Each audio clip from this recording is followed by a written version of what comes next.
Donc en ce dernier jour du mois lunaire de Ramadan, nous venons donc de terminer la dernière séance de ces séances de déclamation que le calife avait baptisée Al-Mashrabou Safi min al-Muntahi Shafi, la fontaine pure émanant de la source qui guérit.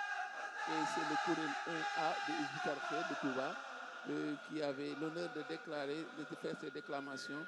Et il faut prier encore, prier pour qu'Allah accorde une très longue vie, une très bonne santé à notre vénéré Khalif.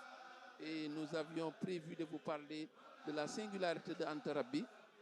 Antarabi qui est un poème qui dans son allure peut ressembler à une sorte de happy end.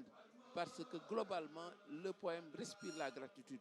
Il y a un lénifiant, le poème est présenté comme une succession de bienfaits, de choses succulentes que le cheikh demande à Allah.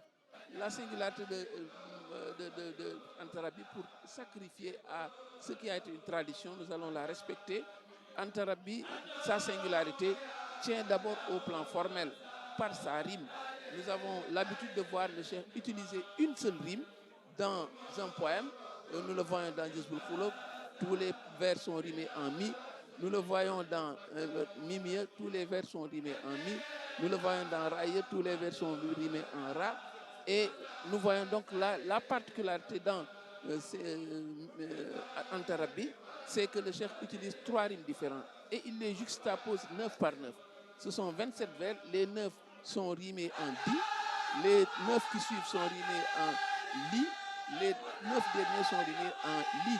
Vous voyez donc en bi. Donc ça veut dire que c'est une particularité de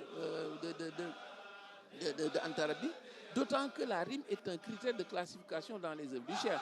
Il y a des taïeux, il y a des nounieux, il y a des mimieux, et le plus marquant c'est que le poème peut même porter le titre, n'est-ce pas?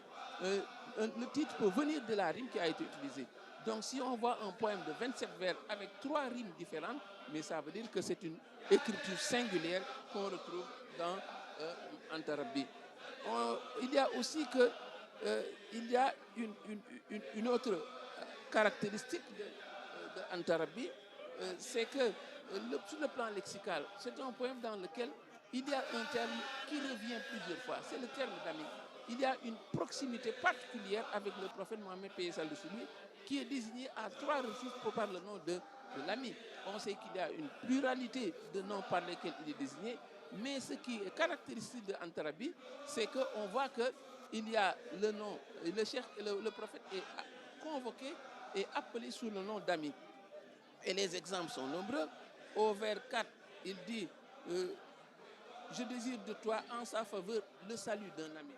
Au vers 5, il le réitère, je désire de toi en sa faveur le salut d'un ami qui m'est éternel. Au vers 15, il le confirme, au vers 18, disant éternel, adresse un salut amical émanant de moi et des miens. Donc cela veut dire que la particularité tient ici au fait du nom ami par lequel il désigne le prophète, ce qui dénote d'une particularité, d'une proximité particularité dans ce poème-ci. Au plan des centres d'intérêt également, Antarabi est singulier. Il est aisé de remarquer qu'on est loin des écrits offensifs, caractéristiques des écrits en mer, qui sont marqués par le combat spirituel, où le propos est très corrosif à l'endroit des ennemis de Dieu. L'état d'âme du poème aujourd'hui, dans ce poème, est plus apaisé. Et le ton est encore moins acerbe.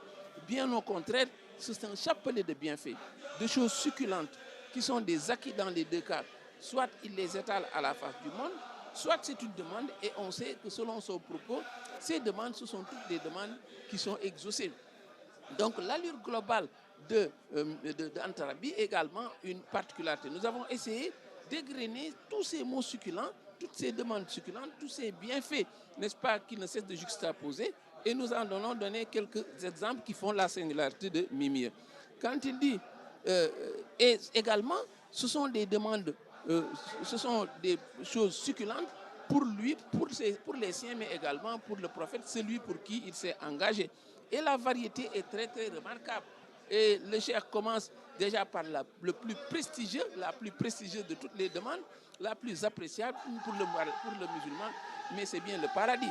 Il commence au vers premier disant « Ma reconnaissance est à toi pour le paradis ». Il le confirme au vers 2 « Je te suis reconnaissant de tout ce que tu m'as fait tout ce que tu m'as juste envoyé de l'ici pour le paradis. Il s'agit ensuite de la joie après le paradis. Vers 6, être satisfait. Il le reprend également au vers 4 quand il dit être satisfait et être en sécurité. C'est également une chose qui le tient à cœur. Être satisfait, mais également avoir la sécurité. Au vers 8, la demande est encore rehaussée. Il demande le salut. Il dit, je désire un salut qui embrasse tous les grands honorables et serviteurs. Voilà également un autre aspect qui est particulier. Au vers 30, au vers suivant, qu'il m'accorde d'une manière ininterrompue et sans perturbation sa grâce. La demande de la grâce est également une particularité dans ce poème-ci, mais une grâce également, c'est une des choses succulentes qu'il demande à Dieu le Très-Haut. Au vers 20, il a préservé tout mon être. Vous voyez également une autre chose succulente qu'il demande à son Seigneur. Vers 23, il a accordé en permanence le savoir et les désirs. Autre chose succulente qu'il a demandé et qu'il a obtenue.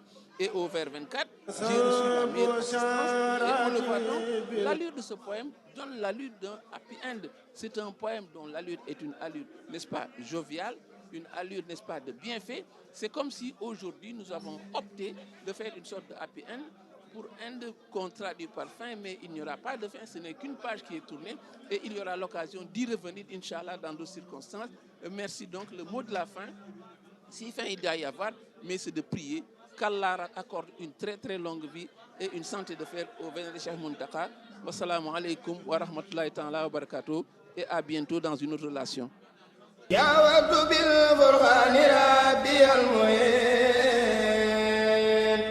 Mala